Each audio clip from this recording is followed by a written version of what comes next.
Selamat pagi anak-anak, masih bertemu dengan Pak Rudi Amanangan Sirait di pelajaran Fisika kelas 11. Di pertemuan hari ini, kita masih tetap melanjutkan materi kita minggu lalu, yaitu tentang fluida statis.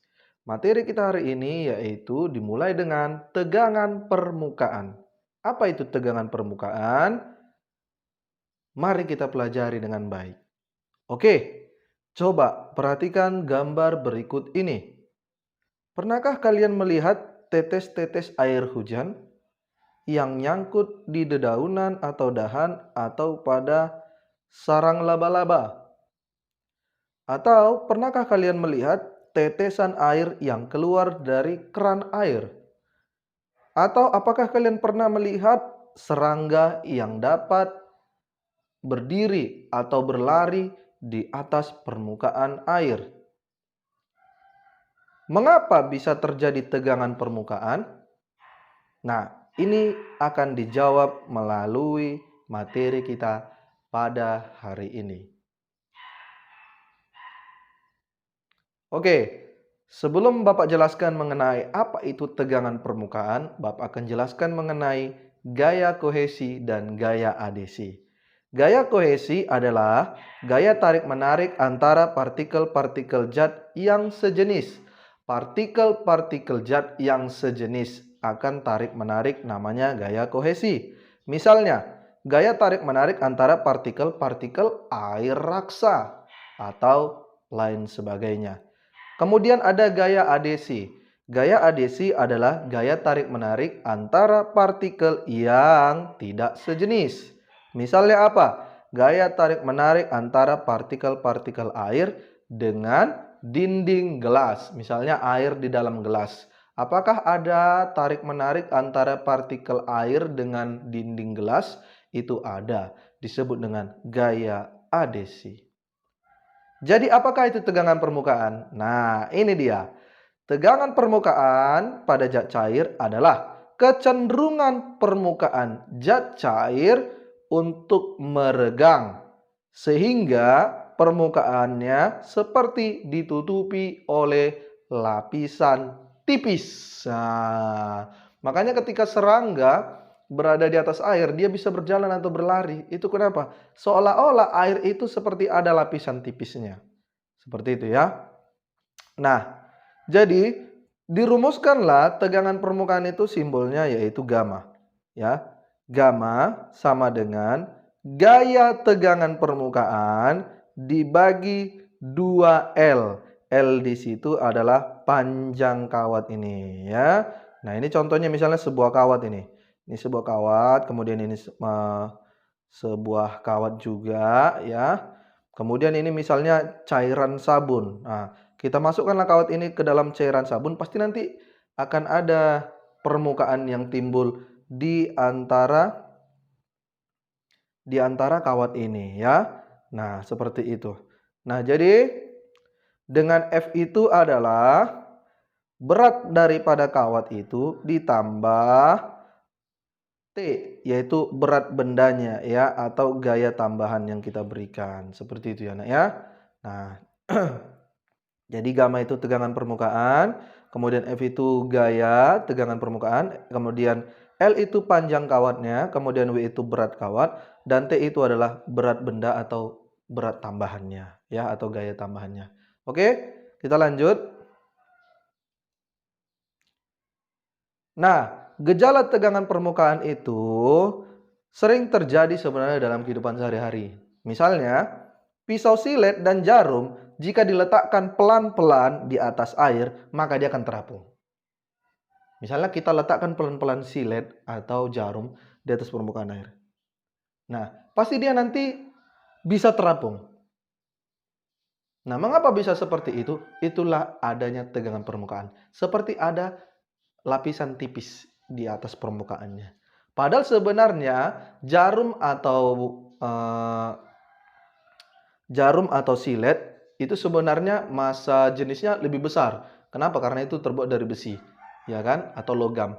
Nah, pasti massa jenisnya lebih besar. Seharusnya dia tenggelam, ya. Kenapa? Kenapa dia tidak tenggelam, Pak? Itu karena adanya tegangan permukaan, ya. Kemudian tetesan air yang jatuh ke kaca berbentuk bola. Nah, kenapa dia berbentuk bola? Seperti tadi ya, karena bahwa ketika tetesan air hujan itu seperti berbentuk bola. Nah, mengapa? Karena di situ ada gaya kohesi. Gaya tarik-menarik antara partikel yang sejenis. Jadi di sekeliling air itu mereka akan saling tarik-menarik. Ya, partikel-partikel air akan saling tarik-menarik, makanya bentuk air itu bentuknya bulat atau seperti bola. Ya, bukan peta atau segitiga, bukan. Dia bentuknya bulat. Kenapa? Karena di setiap sisi, ya, di setiap ujung keliling bola itu, dia akan saling tarik-menarik partikel-partikelnya. Seperti itu ya. Kemudian, mainan gelembung sabun. Nah, itu juga ya. Kemudian nyamuk yang dapat mengapung di permukaan air. Itu tadi ya, serangga yang dapat berjalan atau berlari di atas permukaan air. Oke. Kita masuk ke contoh. Kawat yang panjangnya 4 cm, berarti itu L-nya ya, diletakkan secara perlahan-lahan di atas permukaan air. Diletakkan perlahan-lahan di atas permukaan air ya. Jika koefisien tegangan permukaan air adalah 6,15 kali 10 minus 2 Newton per meter, tentukanlah berat kawat maksimum supaya kawat tidak tenggelam. Nah, kita jawab apa yang diketahui. Diketahui pertama L-nya itu 4 cm, kita rubah dulu ke meter, berarti 4 kali 10 minus 2 meter. Kemudian gamanya ya, atau tegangan permukaannya 6,15 kali 10 minus 2 Newton per meter. Oke, yang ditanya adalah W-nya, yaitu berat kawatnya. Oke, berarti kita masukkan dulu ke rumus tegangan permukaan tadi. Gamma sama dengan F per 2L. F itu sama dengan W-nya. Ya, F itu sama dengan gaya beratnya, gaya berat dari si kawat. Berarti kita kali silang, maka F atau W itu sama dengan gamma kali 2L gamma kali 2 kali L dikali silang ya nak ya, seperti itu. Oke, berarti tinggal masukkan sama dengan gammanya berapa? 6,15 kali 10 minus 2 Newton per meter. Kemudian dikali 2 dikali 4 kali 10 minus 2. Didapatlah hasilnya 49,2 kali 10 minus 2 Newton. Nah, seperti itu. Kita lanjut. Penerapan tegangan permukaan dalam kehidupan sehari-hari. Ya, apa sih fungsinya? Coba kita lihat dulu nih. Deterjen sintetis modern didesain untuk meningkatkan kemampuan air membasahi kotoran yang melekat pada pakaian. Ya. Gambar 739 kita lihat ini, setetes air murni diletakkan di atas lilin yang bersih. Kemudian yang B, setetes air yang mengandung deterjen diletakkan di atas lilin. Nah, kenapa berbeda, nak? Nah, ini kalau dia air biasa, dia bentuknya ya bulat dia akan berbentuk bulat. Ya, sedangkan air yang sudah dicampur dengan deterjen, ya, itu tidak bulat lagi, tapi dia seperti berbentuk lain, ya, sudah seperti melengket, ya, atau dia sudah menutupi atau membaluri daripada lilin tersebut. Nah, mengapa bisa seperti itu? Itulah fungsi dari tegangan permukaan tadi ya, nak ya. Nah, jadi ketika deterjen dicampur dengan air, ya, maka tegangan permukaan daripada air tersebut sudah berkurang. Nah, sudah berkurang sehingga dia mudah untuk bercampur dengan bahan-bahan lain. Ya, artinya di situ gaya kohesinya diperkecil. Nah, ya, gaya kohesinya diperkecil. Air yang dicampur dengan deterjen, gaya kohesinya akan lebih kecil. Tapi gaya adesinya akan lebih besar. Seperti itu, nah ya. Kemudian, antiseptik yang dipakai untuk mengobati luka memiliki daya bunuh kuman yang baik, juga memiliki tegangan permukaan yang rendah sehingga antiseptik dapat membasahi seluruh luka. Nah, antiseptik juga seperti itu. Misalnya ketika ada luka, ya kan, kita menggunakan antiseptik. Kenapa dia sangat mudah masuk ke dalam luka kita? Itu karena tegangan permukaannya rendah. Nah, seperti itu nak ya. Oke, kita masuk ke kapilaritas. Kapilaritas. Pernah nggak kamu bayangkan bagaimana caranya air ya dari tanah itu bisa diserap oleh akar dan masuk ke dahan-dahannya? Kemudian kompor. Kompor biasa ya. Di situ kan pakai sumbu. Kenapa minyaknya dari bawah tempat minyaknya bisa naik ke atas sumbu? Itulah gejala kapilaritas. Oke? Apa itu gejala kapilaritas? Gejala kapilaritas adalah peristiwa naik turunnya permukaan zat cair dalam pembuluh kapiler. Jadi dia seperti ada sebuah pipa kapiler yang sangat kecil yang disebabkan oleh adanya tegangan permukaan, kohesi, dan adesi. Ya, adanya tegangan permukaan, kohesi, dan adesi. Jadi ketika kita masukkan misalnya pipet yang sangat kecil, ya, kita masukkan ke dalam air, tapi yang sangat kecil ya, sangat kecil. Nanti air yang di dalam pipet itu akan lebih tinggi. Air yang di dalam pipet nanti akan lebih tinggi daripada air yang berada di luar pipetnya. Seperti itu. Dia akan naik. Nah, dia akan naik. Kenapa bisa seperti itu? Itulah yang disebut dengan gejala kapilaritas. Ya, makanya seperti itulah bagaimana cara pohon menyerap air dari tanah, yaitu dia menggunakan pipa kapiler. Namanya apa? Xilem dan floem. Itu pelajaran biologi. Ya, karena kemudian kompor. Kompor juga seperti itu. Ya, sumbunya gunanya untuk apa? Sumbu itu adalah benang-benang kecil, benang-benang tipis. Ya kan? Nah, jadi ketika kita masukkan ke minyak, minyaknya akan naik, dia akan nyerap ke atas. Seperti itu ya. Itu namanya gejala kapilaritas ya. Jadi dirumuskanlah bahwa naiknya permukaan zat cair yang ada dalam pipa kapiler itu ada rumusnya. H ya, H sama dengan 2 dikali gamma atau tegangan permukaan cos theta per rho dikali G dikali R. H itu adalah naik turunnya permukaan zat cair. Tapi dia berbeda ya nak ya. Kalau misalnya air, pipet kita masukkan ke dalam air, airnya akan naik.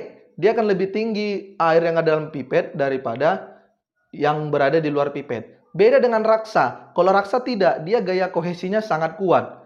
Ketika raksa kita masukkan dalam air, ya kemudian kita masukkan pipet, maka raksa di dalam pipet itu akan lebih rendah daripada di luar pipetnya. Akan lebih rendah. Beda dengan air. Kalau air dia lebih tinggi, kalau raksa dia lebih rendah.